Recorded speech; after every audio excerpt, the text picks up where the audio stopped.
Hello, welcome to the Get Down Show.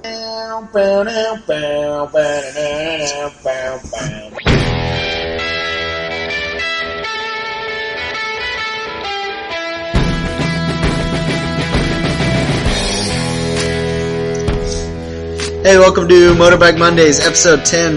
This is Evan with Race Tech Electric. Brady from Seaweed and Gravel.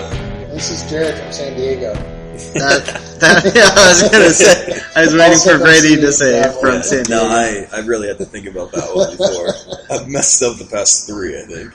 What's up, guys? Yeah, How's it going? It's tough.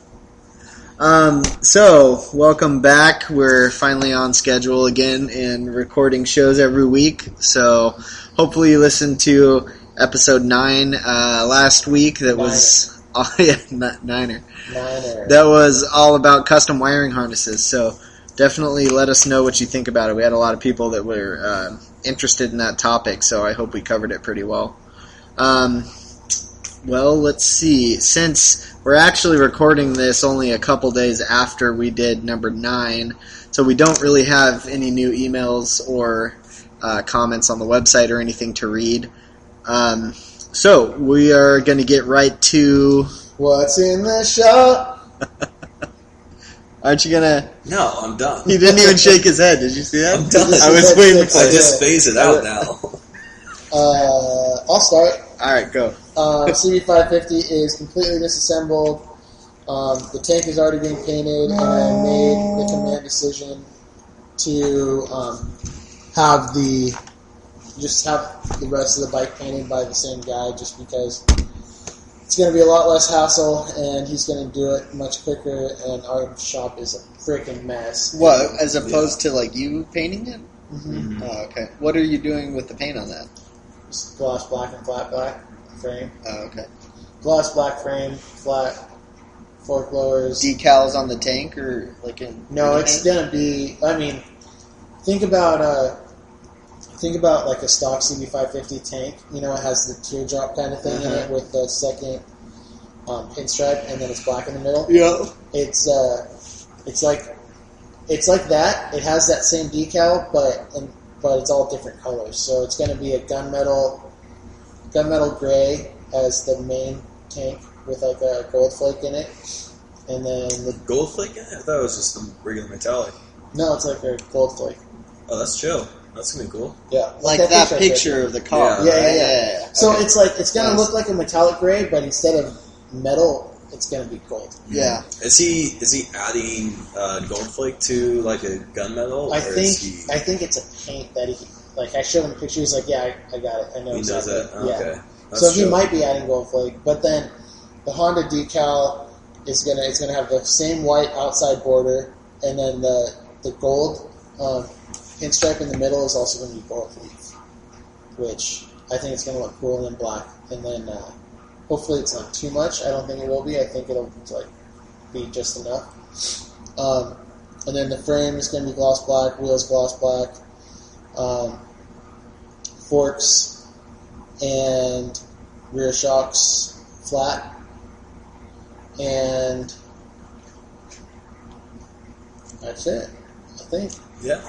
And then, the frame is completely stripped down, and I started prepping the frame and the wheels for the painter today, so I can drop that stuff off to him this weekend, or at the end of the week, and have it hopefully by Tuesday to And then reassemble. Cutting it real close for the One Mother show. Yeah. Well, I have to have it to the tuner by probably the end of next week, Yeah. so that he can have a week with it, and then we have like half a week before the show. Mm-hmm. So I can help you out. I'm Are sure you with taking? that too. You guys are taking 2 bikes there? Yeah. Yeah. Nice. So that's what I got. Let's see. Well, since we last talked, in real time, I haven't really been to the shop. And I was able to drop off the seat for the 550 to the upholster to get that squared away. And if you are doing this and you are providing the leather, remember to bring the leather with you and save yourself a second trip.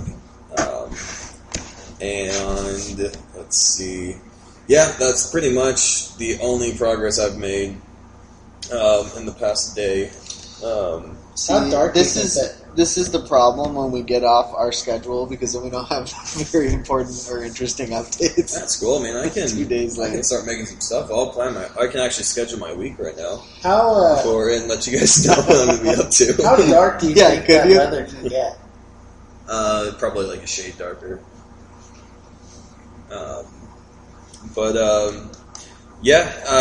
Pretty much the XS750. The seat pan or the seat is all shaped and finish welded and smoothed out. It's going to need a little bit of body work or body fill just because it was a little difficult to do with 1 1/4 hand, and which is fine. Start getting the tins ready for paint. Probably doing some prepping, and then hopefully by that time when I'm ready for paint, Jared will have his 550 back from paint, so I'll see if I want to use this guy or not. I think it's going to be pretty solid. Yeah, Is this somebody new? You haven't used before? yeah. Well, I've been painting all of my bikes, and I want to get out of the you're paint game because I'm not a painter. I can do it, but we don't have the facility for it. And our air compressor just broke. Yeah. If anybody has a Devil Bliss air compressor, 6 horsepower, 60 gallon, that they want to give to us, or just let us take parts off of it, let us know. Yeah, chances are the parts that are broke are probably the ones we need. So that's pretty much what I have ahead of me, and then I gotta grab those pipes from you, and and then finish doing. It's gonna be pretty wicked. That's a XS750 triple, and it's gonna be a pretty cool. That's gonna be badass. 3-3 exhaust I'm building for it, and it's going to be pretty sweet. So that reminds me. I wonder what happened to the guy that I sold that red XS to. Yeah. You know, he's having a bunch of problems with it. Mm-hmm. I wonder what happened with that. I haven't heard from him in weeks, so a month. Like we said earlier, sometimes that's the best. Yeah. You No, don't I hear mean, from I'm them. fine with it. Yeah. I am not going to get in touch with him. I'm just wondering what if he got it all sorted out. Because he randomly had the cam chain tensioner come loose or something, and the chain jumped. Yeah. And it locked up the engine, and I don't get that because the cam chain tensioner was in perfect Yeah, shape. it was. We had it running. He was trying to fix the motor, and he didn't put it back together correctly. Probably. I'm starting to learn that, like, well, I should have learned this a long time ago, but you can't, like, necessarily believe what people tell you once you sell them a bike. You don't really know. Yeah, Once it's out of your hands, who knows what happens to it. Yeah. So that's what I got going on. I am still working on Jared's old CB 550 build, doing a new wiring harness on that. Made some progress on that. Been working on an XR 400 in here, doing a new Baja Designs dual sport kit on it for a local guy. And what else? Almost entirely done with the BMW R90. Just have to finish up a little bit of tuning with the carbs and it'll be ready to go. And then we'll figure out how to get rid of that bike. And that's about it. Nothing else too exciting since the last time we talked. Did you? No. Let's not get into it. Let's All not right. get into it. Well, the microphone's got somebody's going to be listening to this and think there's like an earthquake or something. If you have the bass turned up, you're just... So today's topic, I think we're going to talk about cleaning out the triangles on your bike. And, cleaning your triangle. Yeah, pretty And the much steps. cleaning up the frame, exposing it, and this will be pretty much. It's a very desirable look for, say, cafe racers, Brett style, or say if you're doing like a bobber or like chopper build. out of more focus on the older Japanese bikes. Even English bikes, same with that. I like how they look, like stock bikes look with the side covers, but it doesn't take a whole lot of other modifications before it's a huge improvement to remove those, you know? Yeah, and it's also like a lot of people, at least I see this, is if, say, you do some some custom stuff to your bike and then you leave like the stock side covers. I on like a it's clean, like half-assed kind of. not necessarily that. It's more so like I think stock covers can look clean on like a really nice like stock bike with like maybe some things lightened up, like shaved off of it, and slimmed down a little bit without getting too intrusive. But say once you do and you still have the side covers on, it's kind of like it's that booger hanging out of your nose. Yeah. Plus, if they're not in like great shape, you know, which paint's bad or they're which cracked.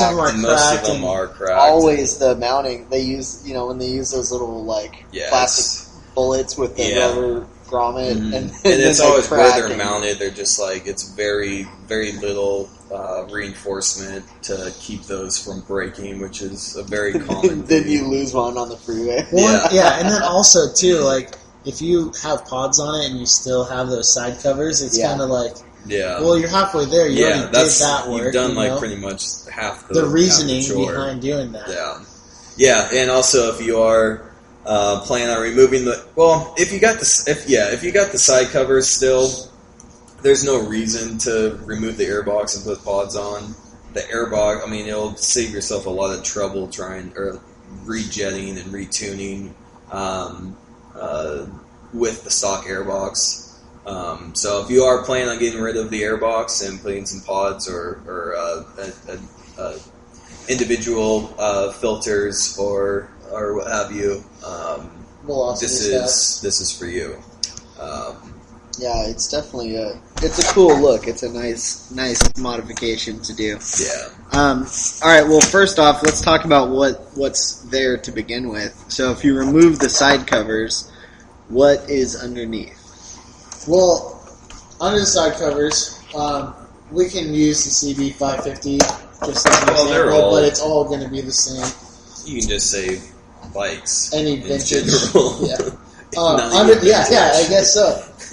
Underneath all of these side covers, you have a battery, you have your stock airbox, and you have an electrical panel of some sort, which is holding usually your regulator rectifier, your starter solenoid, your fuse box, and wiring, and like your flasher relay, and other diodes and relays that your bike might need or have. Like the interlock stuff for like a clutch. What am I thinking of? Some bikes have like a diode box, they call it, or a diode. Like safety switches and stuff. Like the safety switches. Just a bunch of or diodes like backup lighting connector devices, like which are stupid little diodes that you don't need. So. Well, also something I just remembered too, like on like a lot of cruisers, more so like the early '80s on. Have a lot of the time they have a this is more so like on the Japanese cruisers, a reserve tank like kind of molded in there as well, with like a fuel pump, and so a reserve fuel tank. Yeah, it's like an external like fuel tank. They use it pretty much as the reserve. What bike? I've just never seen that. Honda Shadows have them. Oh, shit. I've never seen that. I'm pretty sure, like the Yamaha, like was it? Goldwings have actually, Goldwings. That's just how it's built. My girlfriend's bike she has a little Brago 535, and that thing has like a regular gas tank up front. At least it looks like it, but it doesn't even hold a gallon of gas, and it has basically a hose. Rubber line that goes back, and the fuel tank is actually like under the seat, like exactly what we're talking about. And then all the other crap's just mounted on the side of it. Yeah, it's actually it's really weird. Yeah, so definitely be aware of that if you're planning on doing this. But something like that, you really can't relocate.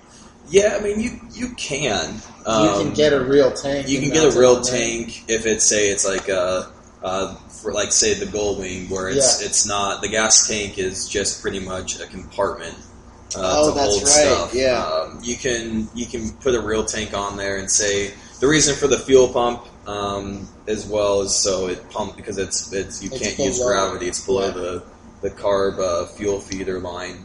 Is the gas tank under the seat on the Goldwings? Where is it? Yeah, I think so. Because that whole tank is just a shell, it's right? a shell, It's like but all the like electronics are up there, the yeah. airbox is up there. So were all of them like that, even the early naked ones? Mm-hmm. Huh. Well, I'm trying to think on Dave's. Yeah, it's they right were in front of the seat is where the little door for the gas cap is. Mm-hmm. Yeah. So be aware of that, and I mean, probably if you have one of those and you're planning on doing, it's not going to be very common that you are doing this, but for you two people out there, be aware of make it. sure what's there before you start Yeah. cutting it apart or moving stuff. Definitely. But so I guess first off, let's pick something and start with it. The airbox, that's got to be taken care of. So Yeah. what are you going to do there? Remove the airbox. Yeah, remove the airbox. On a lot of models, they can be kind of a chore to get out because they're they're usually put on when, like, say the whole half of the bike is not assembled yet, and so you usually have to remove everything to pull it out, like the rear wheel. Yeah, and so.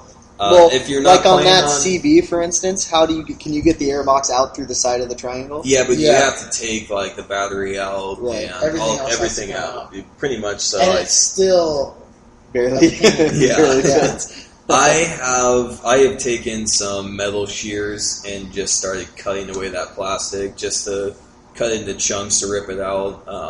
Because you know you're not going to use it. Yeah, I know I'm not going to use it. It was you can find so many of them.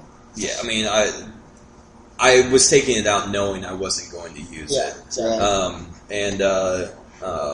And for the people that like are worried about good parts, they're usually, or at least the ones that I do that to, are cracked or whatever, and they usually end up in the trash anyways. But so that's pretty much the last thing you're taking out, because chances are going to have to remove the battery that's located in there, all of the electronic components like the regulator, the rectifier, fuse panel, or fuse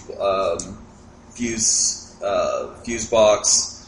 And you don't have to cut that stuff to get it out. Yeah, you can just unclip connectors it. on it, and then that panel just bolts on. Yeah, and then there's like a almost like a mounting block, I guess. Not a mounting block, but just like usually a piece that... It's a plate. Mounting plate that everything... And all that stuff is somewhat attached to. And so you can just pull that thing usually out. Either like snaps in place with clips, or it's bolted. Sometimes, and it's usually bolted to the battery box. Well, I guess you should start then by disconnecting everything that's got a plug, and then removing the stuff that's bolted or clipped in place, and get it out of the way. Then it comes out, and then figure out how you're going to get the battery tray, the battery, and the airbox out. Well, the battery is the same way. You just pull the battery out. Usually, just has a strap on it. Yeah, and then you can slide that like up to the top, like on the seat in most cases. And then your battery box is just 2 bolts or 3 bolts that's connected to the frame too. There's tabs on the frame. Right. So once you get all that stuff out of there, you get your airbox out. Now you're just looking at this giant triangle with all these ugly tabs in it. Yeah. So at this point, what I would highly suggest doing is I would remove the carbs, kind of clear out some more room. And at the same point, you're going to be grinding those tabs off, and you don't want to get metal shavings, especially in the carb or around the carbs. They're opened, exposed. And then on the inlet, the throats, I guess. Or it's like the intake manifolds. Yeah. Intake manifold. You want to get some, like, I usually just like did some of the like shop rags and just shove them in each open intake, and make sure you seal all that off because you don't want to get any shavings or any debris whatsoever inside, because that's a direct port into your motor. So you want to keep that clean and dirt and metal free. You can tape them. You can tape them off too, or you can shove paper towels in there. Or you just want to seal them off. You just want to close those ports so that you're not getting all that fine debris. Yeah, you just want to keep especially everything if you're close. grinding tabs.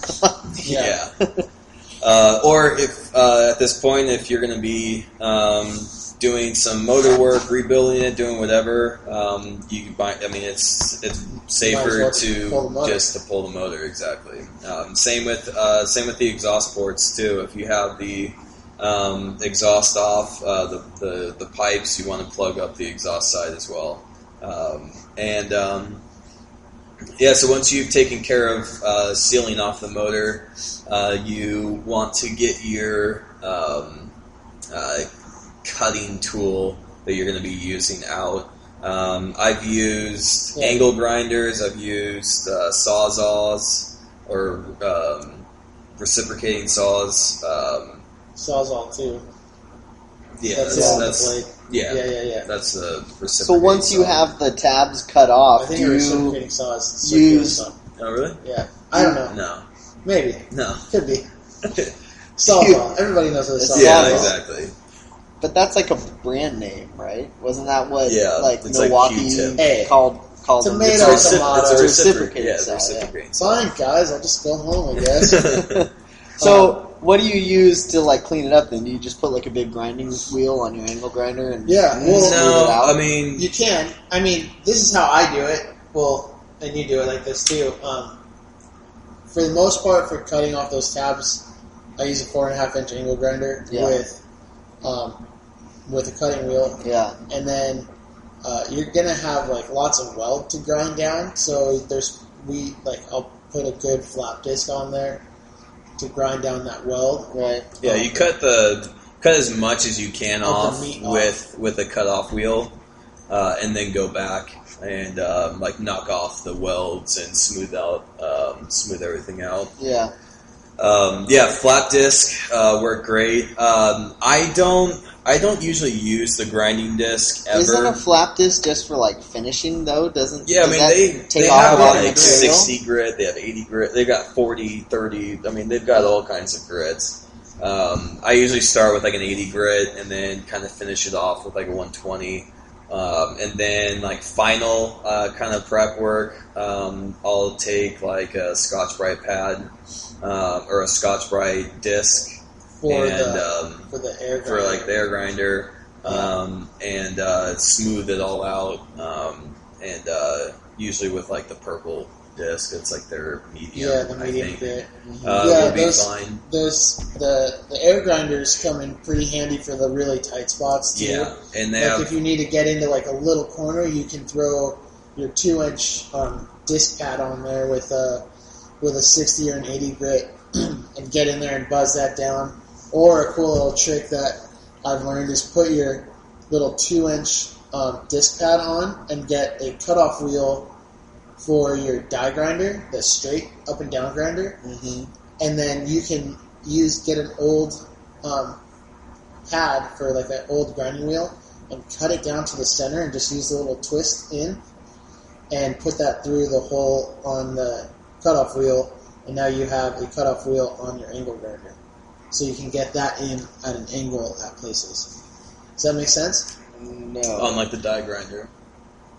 Like On the pneumatic die yeah, grinder. yeah. So you have That have the wheel is basically parallel to the grinder. Well, say like body, the flap disc, and not the flap disc, but like your grinding disc or your sanding disc. Yeah. How they attach is like a little plastic like thread.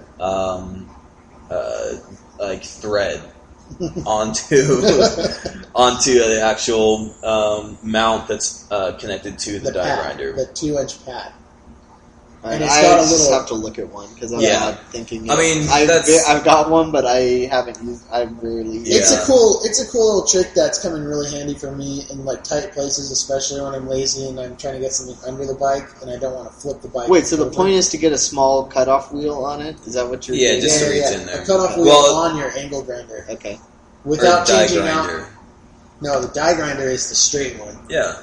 Well, it's an angled die grinder or angled die grinder. Okay.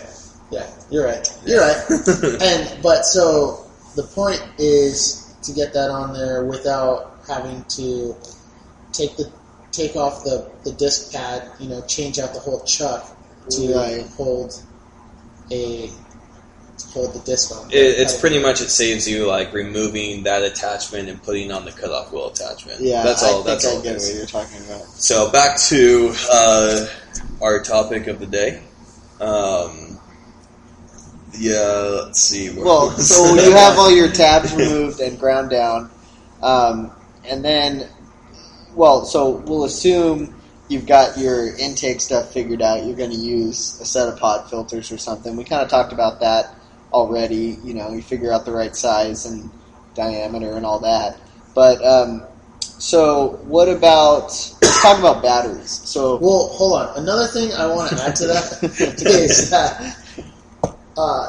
Before you cut anything and you're looking at it, make sure, you're not going to cut something off that you need.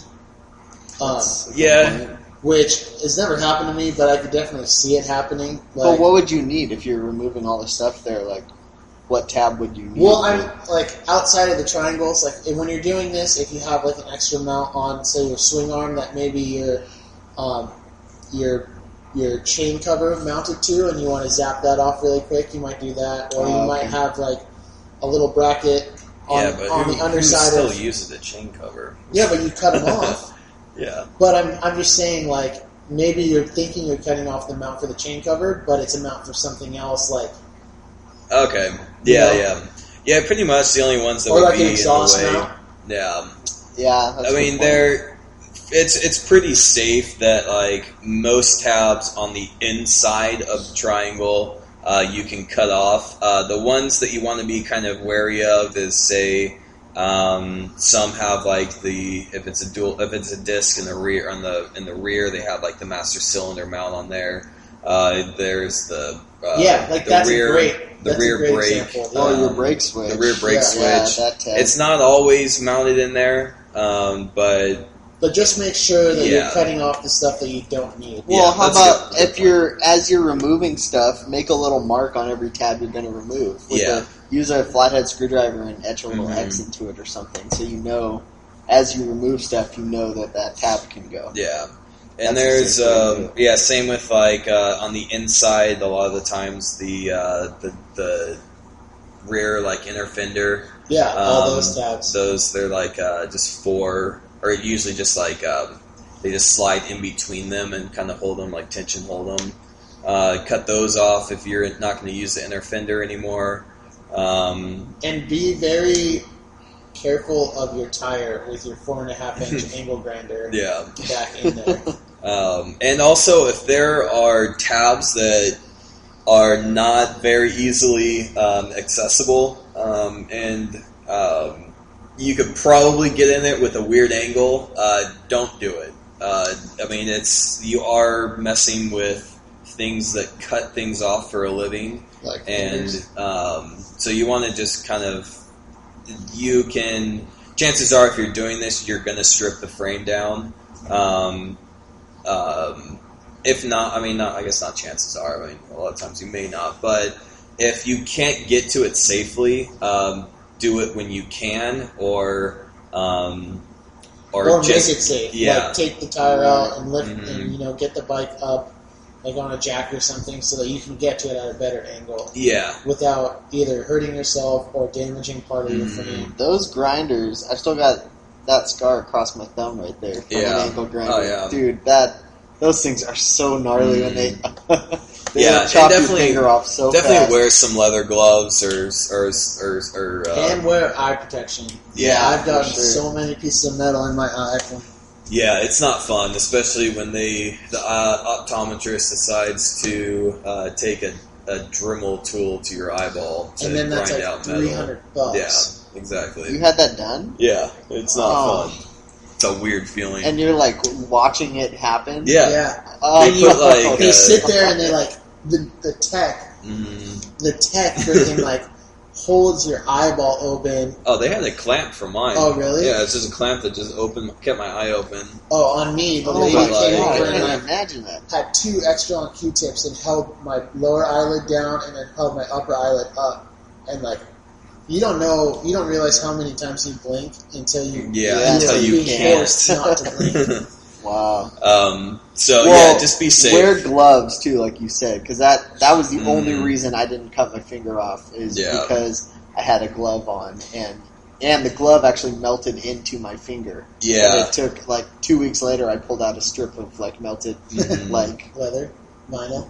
Whatever No, the it glove was is made they're of. like It's like- mechanics gloves, you Oh know. So yeah, it was like that it's synthetic it's stuff. pretty much like woven plastic. Right, and it came out. It was basically a chunk of melted plastic, and I peeled it out like 2 weeks later. Oh, I had this man. big gouge down my thumb. Yeah, pretty much Oh, like it's so gnarly. gloves It's just incredible. give you a little bit more reaction time. Yeah, That's exactly pretty much what is. it does. It makes up the space from it happening to reacting.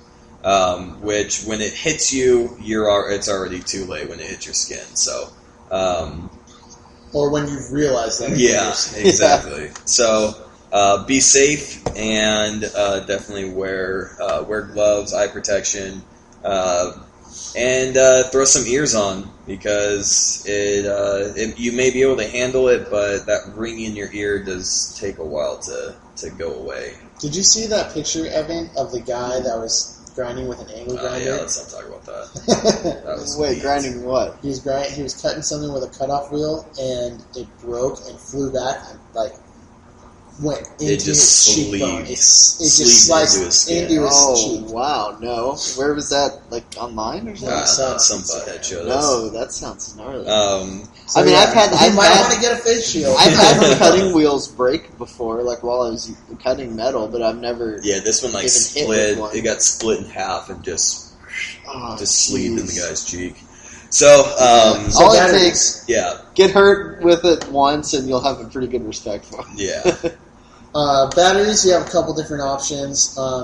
If you're thinking about going kick only, you can do a battery eliminator, which Evan might talk about. Yeah, you Yeah, can. I it's wouldn't a- even recommend that. But you can also I just don't get a prefer tiny it. battery and make it really easy to hide it. And I that think that's is a gonna better be a idea. better route. Yeah, Because if you go with, you can, if you decide you're going to go kick only, you don't need a battery to run, any of the electric starter. Really is the only reason you have to have one. So you can replace it with a fairly large capacitor. The problem is, it's hard to you get to the point where to get a capacitor that's really going to make the lights and everything work fairly well, and what I mean by that is not have really noticeable dimming at lower RPM, is you're going to have to get such a large capacitor that you might as put a well small just battery. use a small battery because it's going to work better. Yeah. You need to get into the 47. They usually come in values of 47 microfarads. That's a fairly large 2-inch cap, I think, somewhere around that size. And you would probably need a couple of those to even work remotely well. And at that point, they have fairly weak leads on them, and when you solder to them and bend them, they're going to break from vibration.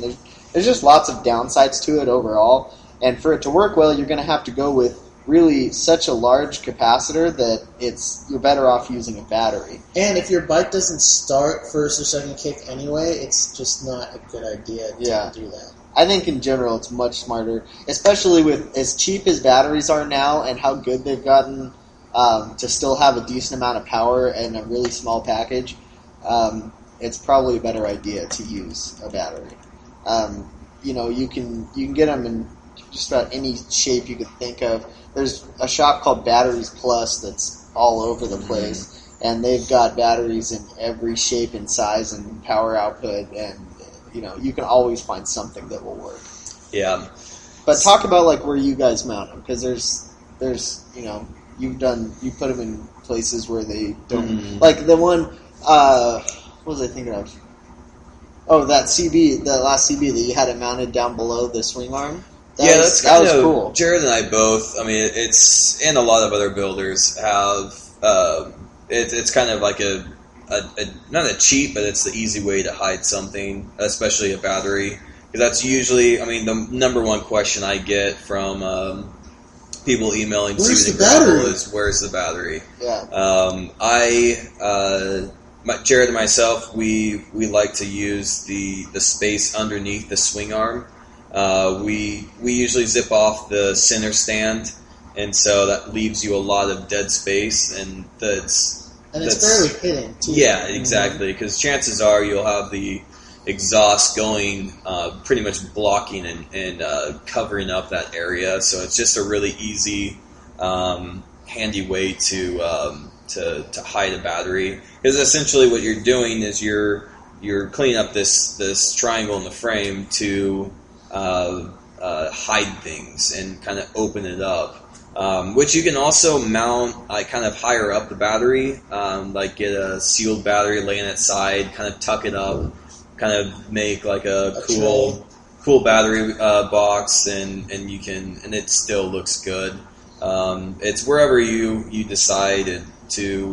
When you're doing this, you're changing everything to where you want it. You can put it anywhere you want. If it fits and it's safe, it's not going to make contact on and short anything out. Do it. But the place that we like and commonly place them is underneath the swing arm. And check your clearances for that before you just decide to mount it. You want to check clearance with the chain. Make sure it's on in line with that. You don't want to be ripping and just having that in contact with your battery, and that's just going to be a catastrophe. Keep in mind that if the bike is just sitting there, like the suspension's not compressed at all, so make sure you test that there's clearance when you're setting on the bike, Yeah, I mean, that's clearance with the swing arm. Unless you mount it directly on it, you're safe, because the swing arm is not going to lower. It goes up. Yeah. Never mind. So that's a good point. But another thing too is a lot of times the post or shaft for the rear brake pedal will make sure there's clearance for that you can remove it, take it the little shaft on and off, or in and out, and so just check your clearances and make sure what you're doing is actually going to work properly.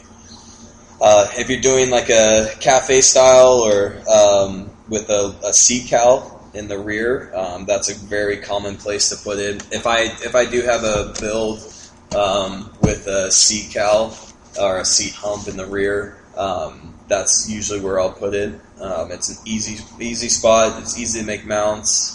It's easy to wire back there. Yeah, easy to wire and hide the wires as well. So that's another spot. There's depending on bike. I mean, you can do it underneath the tank. Anywhere that you want to do it, you can, to make sure it's safe and it's not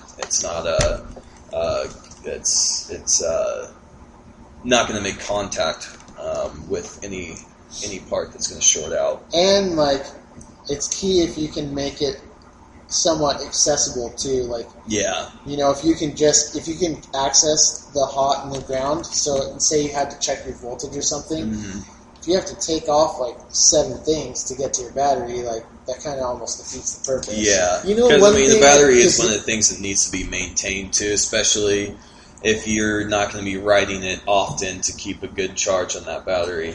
If you're going to use a small battery, like for instance the one that you used on that TX, the really small one, I was thinking about this the other day. You could probably fit a small battery if you're cleaning up the wiring a lot, and you're not going to have. Don't say headlight. Yeah, no, you're not going to have the big gigantic mess of bullet connectors and everything all twisted up under the headlights. But you think about it. I mean, it's been done, but that battery was too big to put in. Was it? It's going to have to be a tiny battery because that bulb, the dome, like inside the reflector, like fits all the way in there. It uses, but you still have like 3 inches maybe to like the back of the headlight bucket. It's difficult to hide a flasher switch in there and make it fit. Have you guys used like those gel A batteries? flasher relay. Yeah, not recently, but I used one on a quad. Yeah, I I've did used one time. one. Are they good? I didn't like it. I mean, they're fine. You can mount them like, Does it have to be flat, or can you upside like mold down it around something, or like? But no, there. Oh, you're talking like the actual like an ice pack gel. Yeah, kind of? yeah. I haven't used those. Oh wait, what? That it's flexible? Yeah, I thought you meant like the gel. It's like an ice pack inside. that's like a battery. They're still in a plastic shell. You can't really like mold them. Yeah, I don't know what you're talking about. They I don't actually know. make them I don't know flexible. anything about those. At the moment, right now, just hearing about it, I don't feel comfortable about it. Yeah, I don't know. I think that's a thing. They're like really flexible, and you can mold the shell. Or I don't know if you can mold it or not. I just heard that there's batteries that are like in gel form. I've never heard of it. Anyway, they make like gel cell batteries, but they're like it's like a sealed battery. It's still in a sealed plastic shell. I'm pretty sure that this is like space age shit. And there's like all I hear I've never heard of that. is Bad not idea. long-term testing and expensive. Very expensive, probably. Yeah. Another place, like Brady was saying, you can make like a little box that goes under the seat. A thing that I've done, and Brady's probably done this too, is just make like a shelf that's just mounted to the bottom of the frame rail, and that's in between the frame rail and your seat pant. And that, like, if you have a thin battery.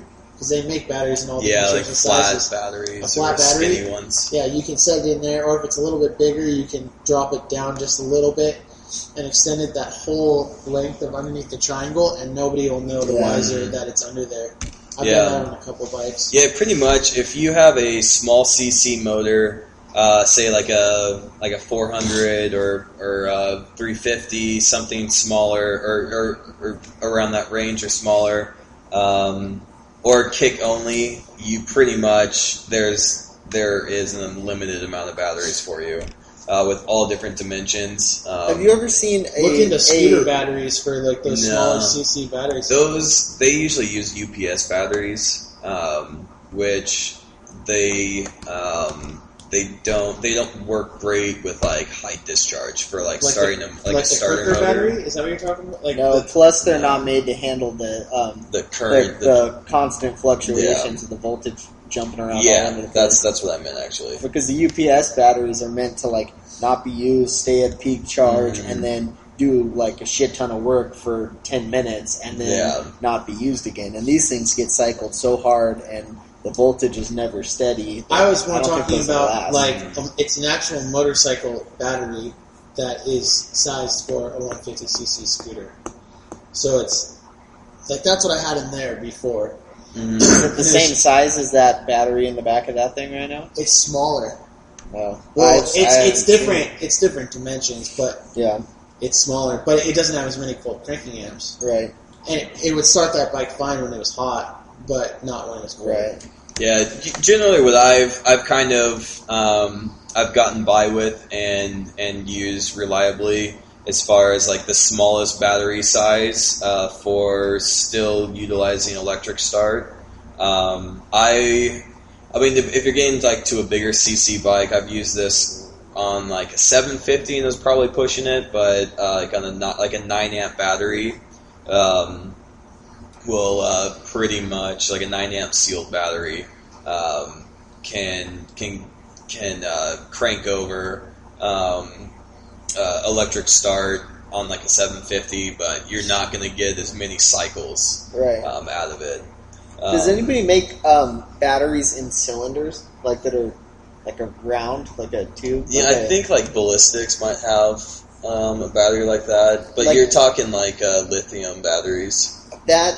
Like those big capacitors I have down there on the test bench, they're like car audio caps. Yeah. Those, like I was thinking about that too. What if you could get, I've never even looked for these, but what if you can get batteries that are fairly small in a cylinder shape, and you can actually mount them to the down tube of the triangle with like clamps. You know what I mean? And you would have like 2 vertical cylinders mounted to the tube. Like, it wouldn't look bad. they'd be Yeah. more visible than like hiding in. But under you the might as engine well or just something, get. but it might be kind of cool. For that kind like of money. a 4-cell Well, I don't even lithium know if that's battery. like available. I was just thinking that. Well, might we be an interesting option. we use anti-gravity batteries which are lithium batteries. They're awesome. They're compact, powerful batteries. They do operate a little differently than like your regular like lead acid batteries, but work fine and great. They're an extremely powerful battery. That for the size, those things are awesome. Yeah. they're kind of expensive, but yeah, I mean it's like a 4-cell. Like I've used a 4-cell on the 550 before, and it can do the job, but it's pushing it. 8-cell is generally what I use, and Jared. That'll take it all day long. What size is that on that bike? That's an 8-cell. That's the 8. I've used that all the way up to a 750 cc bike. I haven't really worked with too many bikes higher than that I've used that application, but they make them all the way up to like 24 cells. So but check them out and do your research on lithium batteries before you consider this an idea of an application you're going to use, because they are a little different. And so just kind of familiarize yourself with them. And make sure that if you're going to use a lithium battery, I would use a new, modern, solid-state regulator rectifier. Yeah. Don't use one of those with the definitely. old mechanical parts, because they're far less accurate in how they regulate. Yeah. You could probably blow one up. Mm-hmm. If all the components are in great shape and new, then you could get away with it, but if you're using the old original rectifier and regulator, I think you could kill one of those really quickly. And to be honest with you, I would replace it regardless, your old regulator and rectifier, with a solid state regular rectifier combo. Because you're already it's going to perform better, and it's one less thing to hide. Yeah, you're already taking out the electrical, and you're already going to be. We talked about this with the custom wiring harness. Like, you're going to be hiding your units and hiding everything. It's going to be that much easier to mount and hide, and you're already taking your old ones off the bike anyway. So, and you can order a plug and play with a combo unit. Mm. You know, Evan sells them. Evan actually has those.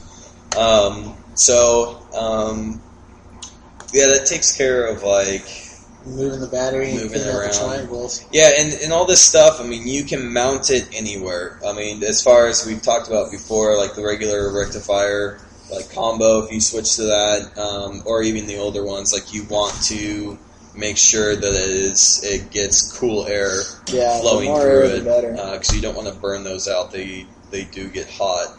All your other stuff that has connectors on it, you know, like your fuse block and your ignition box or CDI box or whatever, if it has one, you know, you can extend those wires if you need to mount them in other places.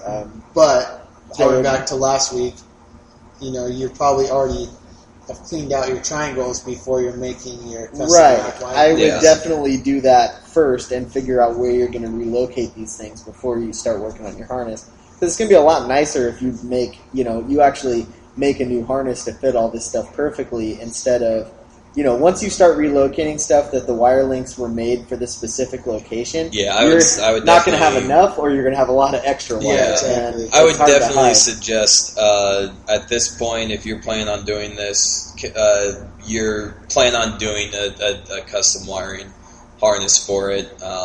It's just going to be cleaner, better, new, and easy to tuck and tailored to the bike. Yeah, exactly. Well, you can have a lot of problems that crop up, like if you relocate the electrical components and you keep the stock harness and the stock wire links and all, you're going to put bends in wires where they weren't intended to be, and you can end up with wearing the insulation rubbing on the frame and all sorts of different stuff. You might end up causing yourself a lot of electrical problems down the line if you don't tailor the harness to your new component locations. Yeah, definitely.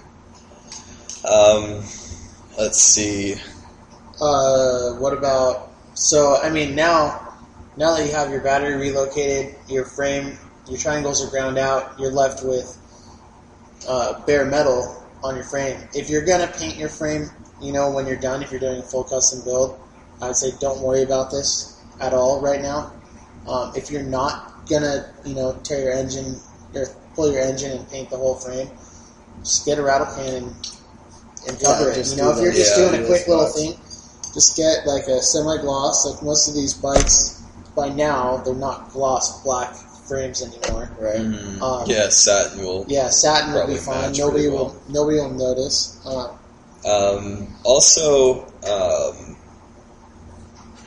Shoot, I lost it. It'll probably come back to me after. Keep in mind too, like the battery's not the only thing you're relocating, and the regular rectifiers and the only thing you're relocating. You're gonna have to find a spot to put your solenoid too. That's right. So and your fuse block if you're gonna keep one. Mm-hmm. Last week we talked about just running an inline fuse.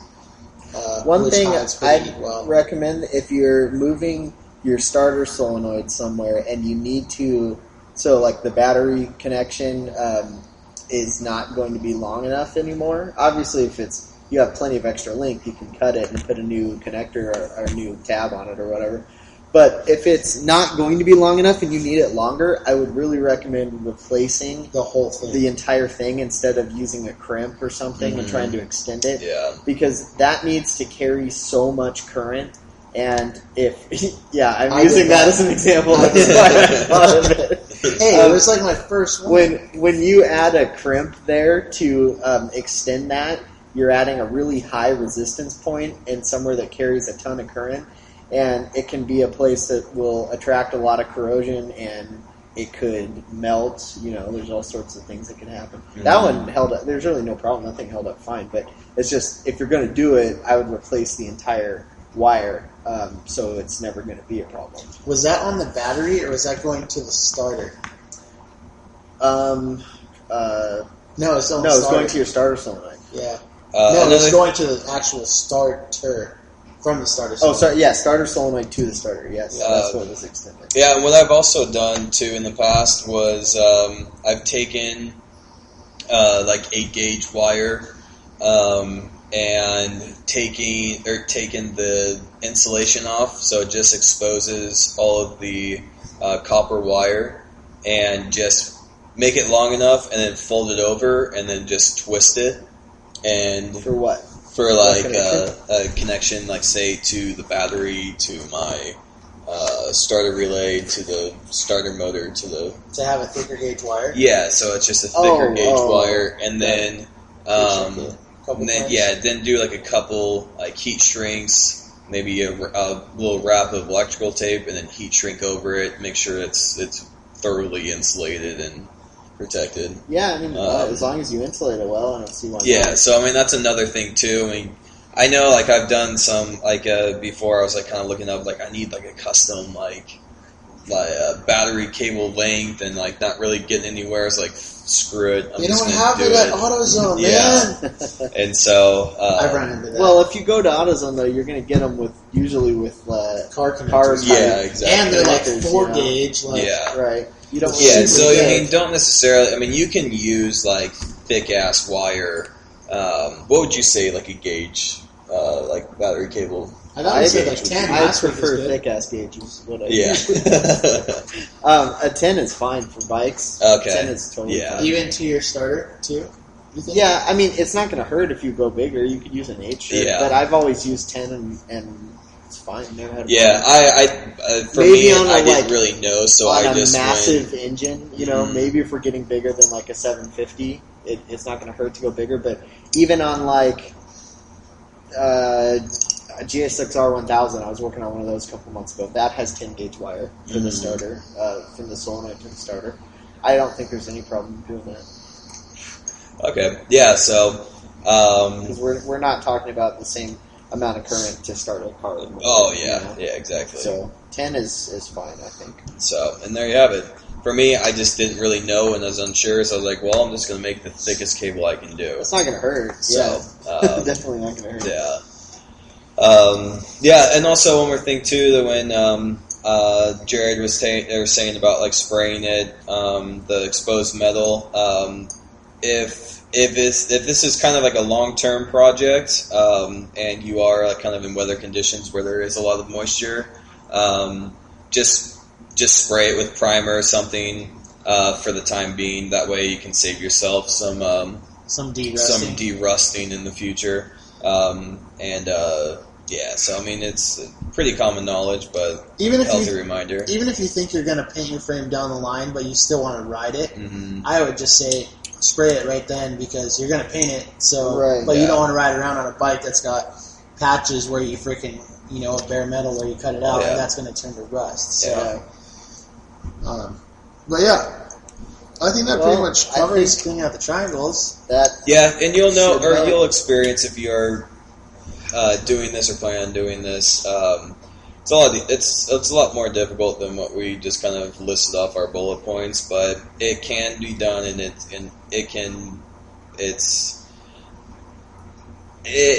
kind of like when you see it done, it looks a lot easier, kind of thing. But stick with it. And it's like everything else we talk about. Everything else get through it once. Once you get through it, you understand how to do it. But that's what we're here to help you with this podcast. We're here to kind of give you the confidence to just jump into it, and like where otherwise you maybe wouldn't have. Well, if any of us can figure this stuff out and do it, any of you guys can. We figured I don't know. I'm a pretty smart guy. Look, I'm a genius, but I'm just saying, if I could build a custom wiring harness the first time I ever did it without having any prior experience, anybody else can pick it up and figure it out. Yeah, before or after your electrical engineer degree. Okay, the electrical. See, okay. Well, take it from here. I have no electrical engineering degree. And we can both build custom wiring harnesses. And I can't weld with shit, so. That's why we ask you I guys. have a communications degree for that. I'm just kidding. I dropped out of high school. See, but nobody. This is one thing that is so ridiculous. I have to rant about this for a minute. Like, people assume that because you have an electrical engineering degree, that you're immediately an expert in all things electrical, which is, to me, it's like so ridiculous that, like, I don't immediately understand how like phone systems work or something because I have an electrical engineering degree, and everybody like assumes that's where the communication degree is. Then, yeah, you can probably do that with communications. I didn't go to college. But anyways, no, because they don't teach you like going to school for that. You don't learn how to build custom wiring harnesses. Nobody ever even mentions it. Yeah. I mean, half the shit you learn at school there doesn't prepare you for anything you'd even do in a real engineering job. All it does I think that's with all school. Yeah, of course it is. No, I'd say going to med school and stuff is pretty on point. I'm not sure to be using it. Most college degrees don't necessarily prepare you. All it does is give you it gives you the information. I learned like the basics of electronics, really, and you understand the theory behind it. And really, all it does is give you the tools so you can figure out all this stuff. Essentially, the real learning is the hands-on experience with anything. So, definitely, if this is something that you wanted and didn't really know what it went into, hopefully this information helped. And if anything, just kind of kicked your butt a little bit to get you going and starting to. Why am I doing this? To get you on your way. To get you on your way with making it happen. Send us some pictures and let us know if you did it. If you guys I'd love to see some or pictures. if you guys have questions or unsure, send us an email, send us pictures of your bike. We're here to help you out. And we probably more than likely missed over a few things. We do this a lot, so a lot of it is kind of second nature to us. Yeah. And so with that, I mean, when things become repetitive, that's when you start forgetting things. But It's not really repetitive. It's not that we forget it. We just don't even think about that stuff. Yeah, exactly. Well, we're such experts at it that like we don't even have to think anymore. It's just all automatic. Yeah, well put. Yeah. But another thing too, I think that kind of closes up clearing out the triangle in the frame, or cleaning out the frame.